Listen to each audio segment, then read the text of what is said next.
شہر ہے بن جائے اغیار لینے آیا ہوں، اس لیے کہ 5 اگست سے لے کر کل تک مسلسل میں کراچی بھی گیا، میں گلگت بلتستان بھی گیا، میں پشاور، لاہور اور مظفر آباد بھی گیا، کوئٹہ بھی گیا، سرگودا بھی گیا، اور پاکستان کے ہر شہر میں گھوم پھر کر اب میں آپ کے پاس آیا ہوں،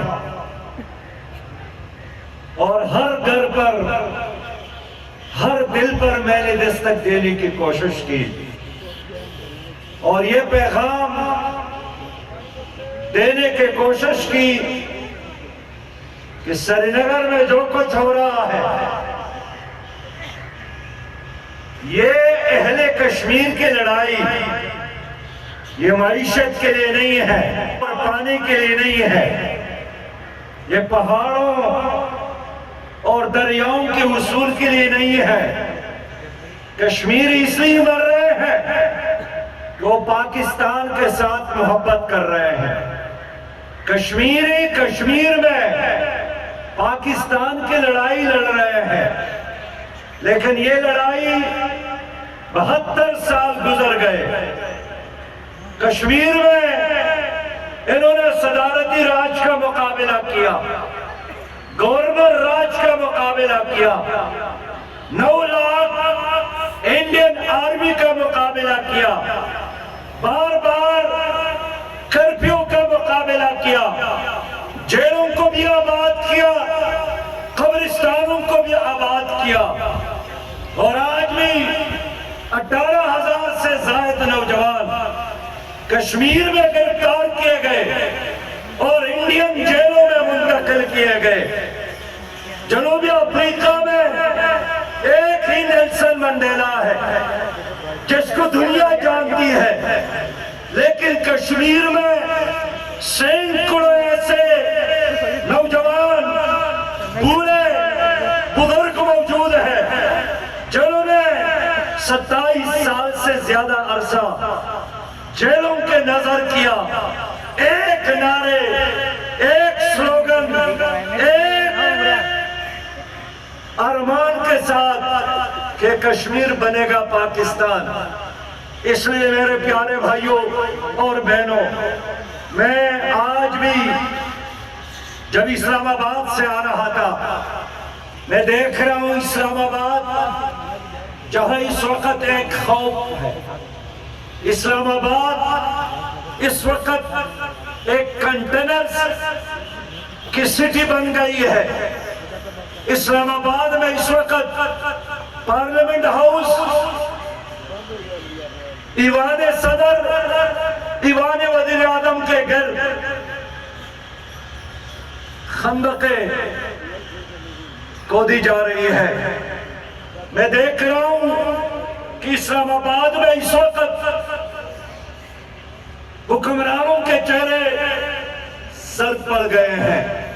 میں آج کوٹلی میں کہنا چاہتا ہوں کہ حکمرانوں نے اگر پہلے دن سے جہاد کا اعلان کرتے، کشمیر کے آزادی کے لیے اقدام کرتے، تو نہ دھرنے ہوتے، نہ آزادی مارچ ہوتا، نہ احتجاج ہوتا، نہ تمہارا خوف ہوتا، نہ تمہارا استعفیٰ آپ سے کوئی مانگتا، نہ وزیر اعظم کو گھر بھیجنے کی کوئی بات ہوتی، نہ تمہارے اوپر ڈینگی مچھر کی صورت میں کوئی عذاب نازل ہوتا۔ لیکن جب آپ جہاد نہیں کر رہے ہیں، کوئی امنی اقدام نہیں اٹھا رہے ہیں اور فتویٰ دے رہے ہیں کہ جو LOC کی طرف جاتا ہے وہ پاکستان کا غدار ہوگا، تو میں آسان الفاظ میں کہنا چاہتا ہوں کہ اب تو کوئی کشمیری سری نگر میں مرتا ہے، کوئی جموں میں شہید ہوتا ہے، کوئی لداخ اور کارگل میں شہید ہوتا ہے، پاکستان کے لیے دعا مانگتا ہے، لیکن یہی دعائیں تمہاری بے غیرتی اور بدلی کی صورت میں تمہارے لیے بددعاؤں میں تبدیل ہو سکتی ہے. گھر سے بھی نکلنے کا راستہ نہیں ملے گا تمہیں. پھر تمہاری پولیس تمہیں نہیں بچا سکے گی, تمہاری فوج پھر آپ کی حفاظت نہیں کر سکے گی. میرے پیارے بھائیوں اور دوستوں, میں کشمیری قیادت کو سلام پیش کرنے آیا ہوں. آپ شہداء کی اولاد ہیں, آپ غازیوں کی اولاد ہیں. آپ لوگوں نے پاکستان کا نام بلند کیا ہے. آپ لوگوں کی وجہ سے آج پاکستان میں سرسبز پاکستان نظر آ رہا ہے. آپ لوگوں کی جدوجہد نہ ہوتی تو پاکستان کو جہلم اور ستلج میں, راوی اور چناب میں پانی کا ایک قطرہ ہندوستان نے نہیں چھوڑ لاتا. آپ کی وجہ سے آج پاکستان زندہ ہے. اور جب یہ حکومت کہتی ہے اور جب پاکستان کی قیادت کہتی ہے کہ یہ ہمارا شہرگ ہے, تو میں ان سے پوچھنا چاہتا ہوں کہ شہرگ کے ساتھ کوئی اس طرح سلوک کرتا ہے جس طرح پاکستان کی قیادت نے 72 سالوں سے اس کشمیری قوم کے ساتھ کیا؟ وہاں قتل عام ہے. اور یہ پاکستانی قیادت ہے جنہوں نے ہر لمحے کوشش کی ہے کہ وہ اپنا کام کرتا رہے, لیکن ہم انڈین حکومت کے ساتھ دوستے نبھاتے رہیں گے. کبھی ان کا ریڈ کارپٹ کے ساتھ استقبال, کبھی ان کے آنے پر کشمیر کے موسم کا حال بھی ٹیلی ویژن اور ریڈیو پر بند کیا گیا, کشمیر کے بورڈ ہٹائے گئے. اور آج میں کہنے آیا ہوں کہ میرے دوستو, اس آزاد کشمیر میں بھی پیپل پارٹی موجود ہے, اس کشمیر میں بھی مسلم لیگ موجود ہے, اس کشمیر میں بھی پاکستان کی ساری سیاسی جماعتیں موجود ہیں. آپ مجھے اللہ کو گواہ کر کے بتائیں کہ ان 2-3 مہینوں میں, جبکہ مقبوضہ کشمیر میں قیامت صغریٰ ہے, ان 3 مہینوں میں سری نگر قید خانہ نہیں ہے. قید خانے میں تو تیار کھانا ملتا ہے, پانی ملتا ہے, وہاں ایک مینو ہے, علاج کی سہولت ملتی ہے. کشمیر قبر بن گیا ہے, سانس لینا مشکل ہو گیا ہے. لیکن میں آپ لوگوں سے پوچھنا چاہتا ہوں کہ کیا کسی پاکستان کی بڑی جماعت جنہوں نے ایک بار نہیں بار بار پاکستان پر حکومت کی ہے, کراچی سے لے کر چترال تک ایک جلوس نہیں نکالا, ایک جلسہ نہیں کیا, ایک قرارداد پاس نہیں کیا؟ کل بھی بلاول نے سندھ میں بڑا جلسہ کیا ہے, انہوں نے اپنے باپ کا رونا تو رویا ہے, سندھی قومیت کی بات تو کی ہے. اگر ان کی زبان گنگے ہیں اور بند ہو گئے ہیں تو کشمیر کے لیے محبت کا ایک بول بھی نہیں ادا کر سکے. میں اس لیے کہنا چاہتا ہوں کہ خدا کے لیے کشمیر کے لوگوں, اپنے دوستوں کا تمیز کرو. یہ پاکستان میں اس وقت جو شور شرابہ ہے, اس شور شرابے میں تمہارے ماں اور بہنوں اور بیٹیوں کی آوازیں دب گئی. یہ جو شور شرابہ ہے, وہاں کے بچوں کی چیخیں خاموش ہو گئی. اور کل تک کشمیر ساری دنیا میں ایک موضوع بن گیا تھا. آج بھی آپ پاکستان کے اخبارات اٹھا کر دیکھیں, کشمیر کے بارے میں ایک خبر بھی آپ کو نہیں ملے گی, اس لیے کہ کشمیر ایک طرف رہ گیا اور پاکستان کی موجودہ وزیر اعظم اور موجودہ حکومت نے قوم کو ایک نہیں کر سکے, قوم کی یکجہتی کو تباہ کیا, قوم کی وحدت کو پار پار کیا, سبوتاش کیا. اور حالات کا تقاضا تھا کہ ہم انڈیا کے مقابلے میں ایک پولادی دیوار بنتے, ہم انڈیا کے مقابلے میں ایک سب بنتے. لیکن ہماری حکمرانوں نے وہ رہی صحیح یکجہتی کو بھی تار تار کیا. اور اب انڈین قیادت کشمیر پر قبضے کے لیے ایک ہے اور ہماری پاکستان کی قیادتیں آپس میں دست گریبان ہیں۔ میں اس لیے پوچھنا چاہتا ہوں، بڑے مطالبے کر رہے ہیں ہم اقوام متحدہ سے، یہ اقوام متحدہ یہ مسلمانوں کے لیے نہیں ہے۔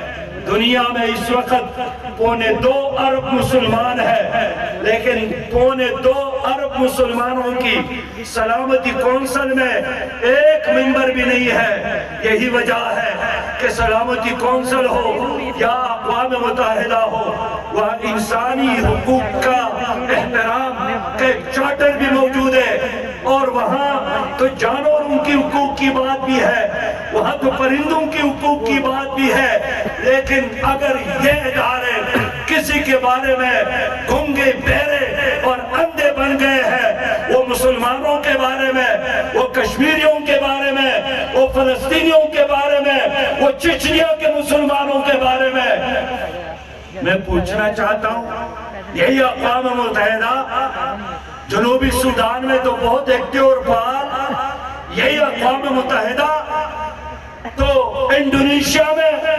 تیمور، مشرقی تیمور کے حوالے سے بہت ایکٹیو اور فعال، لیکن وہی اقوام متحدہ 72 سالوں میں اپنے قرارداد پر عمل درآمد کے لیے اس نے کچھ نہیں کیا۔ لیکن میں UN سے کیوں گلہ کروں؟ میرا گلہ ہے پاکستان کی قیادت سے، میرا گلہ ہے کشمیر کی قیادت سے، میرا گلہ ہے پاکستان اور آزاد کشمیر کے سیاسی لیڈروں سے۔ اس لیے میں عوام کے پاس آیا ہوں کہ یہ قیادت نہ ماضی میں کچھ کر سکی، نہ آج کچھ کر رہی ہے، نہ ان کا کوئی ایجنڈا ہے۔ مجھے کراچی کے لوگوں نے کہا ہم ساتھ دینے کے لیے تیار ہیں، مجھے گلگت کے لوگوں نے کہا ہم مر مٹنے کے لیے تیار ہیں، مجھے کوئٹہ کے بلوچوں نے کہا ہم ساتھ جانے کے لیے تیار ہیں، مجھے پشاور کے پٹھانوں نے کہا کہ ہمارے بزرگ بھی گئے تھے، ہم بھی آج تیار ہیں۔ مجھے گجرات اور مجھے سرگودا اور مجھے زندہ دلانے لاہور والوں نے کہا کہ مرد تو کیا، بہنیں اور بیٹیاں بھی کشمیر کی آزادی کے لیے تیار ہیں۔ لیکن میرے ساتھ اگر کوئی جانے کے لیے تیار نہیں ہے، وہ اسلام آباد کا شہزادہ جناب وزیر اعظم صاحب ہے۔ میں اس لیے عمران خان صاحب سے پوچھتا ہوں کہ آپ نے کہا کہ میں سلطان ٹیپو بننا چاہتا ہوں، تو سلطان ٹیپو کے لیے تو میدان جہاد میں جانا پڑے گا، تلوار اٹھانا پڑے گا، دشمن کا مقابلہ کرنا پڑے گا۔ ایئر کنڈیشن حالوں میں کوئی بھی ٹیپو سلطان نہیں بن سکتا۔ ٹیپو سلطان بننا ہے تو خون دینے کے لیے اپنے آپ کو آمادہ کرو، جہاد جانے کے لیے قوم کو آمادہ کر لو۔ آپ کہتے ہیں میری قوم بے صبرے ہیں، کبھی کہتے ہیں میری قوم کاش میں 500 لوگوں کو جیل میں ڈالتا۔ میں کہنا چاہتا ہوں وزیر اعظم صاحب، حالات کی ذمہ داری اب آپ پر ہے، آپ لیڈ کر رہے ہیں، اور ماضی میں بھی ڈھاکے کا ایک سانحہ ہم نے دیکھا ہے، اور میں نہیں چاہتا ہوں کہ ہمارے جیتی جی ایک اور غرناطہ، ایک اور 19 جیسا خراب واقعہ ہو جائے جہاں 30 لاکھ انسانوں کو تحقیق کیا گیا۔ کہ آپ بھی 80 لاکھ انسانوں کی لاشوں کے انتظار میں، ان کی موت کے بعد، ان کے تباہی اور بربادی کے بعد آپ اگر 80 لاکھ تابوت وہاں بھیجے بھی اس کا کوئی فائدہ نہیں ہے۔ اس لیے میرے کشمیری ماؤں، بہنوں اور بیٹیوں، میں جماعت اسلامی کی طرف سے آج یہی کہنے آیا ہوں کہ یہاں جناب خالد محمود صاحب جماعت اسلامی آزاد کشمیر کے امیر نے کہا کہ 30 نومبر تک ہم مزید انتظار کریں گے، اور میں کہنا چاہتا ہوں کہ 30 نومبر تک ضرور انتظار کریں گے، لیکن اگر یہ حکومت 30 نومبر تک کشمیر کی آزادی کے لیے اللہ کے راستے میں آخری اقدام اور جہاد فی سبیل اللہ کا اعلان نہیں کر کرتی تو پھر سن لو ہمیں خود ایک فیصلہ کرنا پڑے گا، اور جب ہم خود فیصلہ کریں گے پھر میں آپ بہنوں سے بھی اور آپ بھائیوں سے اپیل کرتا ہوں کہ اس فیصلے کے پش پر انشاءاللہ تعالی آپ کھڑے ہوں گے۔ میں کہنا چاہتا ہوں کہ پاکستان کے لوگ بزدل نہیں ہیں، ان کی قیادت کمزور لوگوں کے ہاتھوں میں ہے۔ پاکستان کے لوگوں نے میجر عزیز بھٹی دیا، میجر توفیل دیا، میجر سرور دیا، کرنل شیر دیا، اور آج بھی پاکستان کا ہر نوجوان کشمیر پر مر مٹنے کے لیے تیار ہے، لیکن پاکستان کی حکومتوں نے ہمیشہ ان کے راستے میں روڑے اٹکائے ہیں، اور موجودہ حکومت کی پالیسی بھی مسلم لیگ سے، پیپل پارٹی سے اور پرویز مشرف سے مختلف نہیں ہے۔ یہی وہ حکومت تھی کہ آپ کے اس بارڈر پر 450 کلومیٹر بارڈر، 450 کلومیٹر باڑ انڈیا لگا رہی تھی، اور کشمیری قیادت کہہ رہے تھے کہ ان باڑ کو نہ لگنے دے، لیکن ہماری حکومت کے اس وقت ذمہ دار پرویز مشرف کہا کرتے تھے کہ دیکھو اور انتظار کرو۔ آج بھی حکومت کی پالیسی یہی ہے کہ دیکھو اور انتظار کرو۔ میں آج عمران خان صاحب سے بھی پوچھنا چاہتا ہوں، میں آج آرمی چیف جناب باجوہ صاحب سے بھی پوچھنا چاہتا ہوں کہ قوم مزید تمہارے انتظار نہیں کر سکتی۔ آپ لوگوں نے اگر اعلان نہیں کیا تو پھر یہ قوم خود فیصلہ کر سکتی ہے، لیکن آپ پنڈی میں اور دوسرے اسلام آباد میں تنہا رہ جائیں گے۔ ہم نہیں چاہتے ہیں کہ آپ تنہا رہے۔ آؤ قوم کا ساتھ دو، آؤ گیلانی کی آواز پر لبیک کہو، یاسین ملک کی آواز پر لبیک کہو، شبیر شاہ کی آواز پر لبیک کہو، آسیان درابی کی آواز پر لبیک کہو۔ وقت کا ابن قاسم بن جاؤ، وقت کا غزنوی بن جاؤ، وقت کا عبدالی بن جاؤ۔ جماعت اسلامی کل بھی آپ کے ساتھ کھڑی تھی، زندگی کا آخر لمحہ، خون کا آخر قطرہ آپ کے ساتھ دینے کے لیے تیار تھی، اور آج بھی میں آپ کے پاس آیا ہوں اور درخواست کرتا ہوں کہ اپنی کرسیوں پر کھڑے ہو کر اللہ کو رب حاضر جان کر وعدہ کرتے ہیں اللہ کے ساتھ کہ ہم مل کر ابن قاسم کو دیکھو بکو کربلا۔ بسم اللہ الرحمن الرحیم، دعا پڑھیں، بسم اللہ الرحمن الرحیم، پہلے بھی وعدہ کریں، بسم اللہ الرحمن الرحیم، قل ان صلاتی ونسکی ومحیایا ومماتی للہ رب العالمین۔ میرے رب گواہ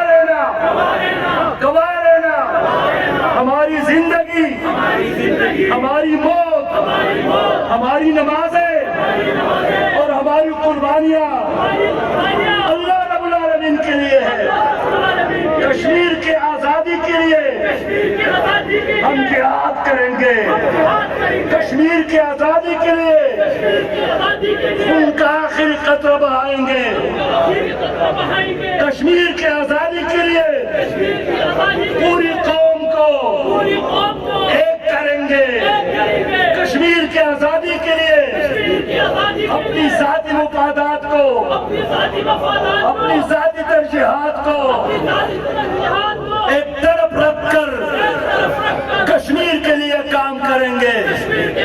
اللہ ہمارے وعدے کو قبول فرما اور برکت عطا فرما۔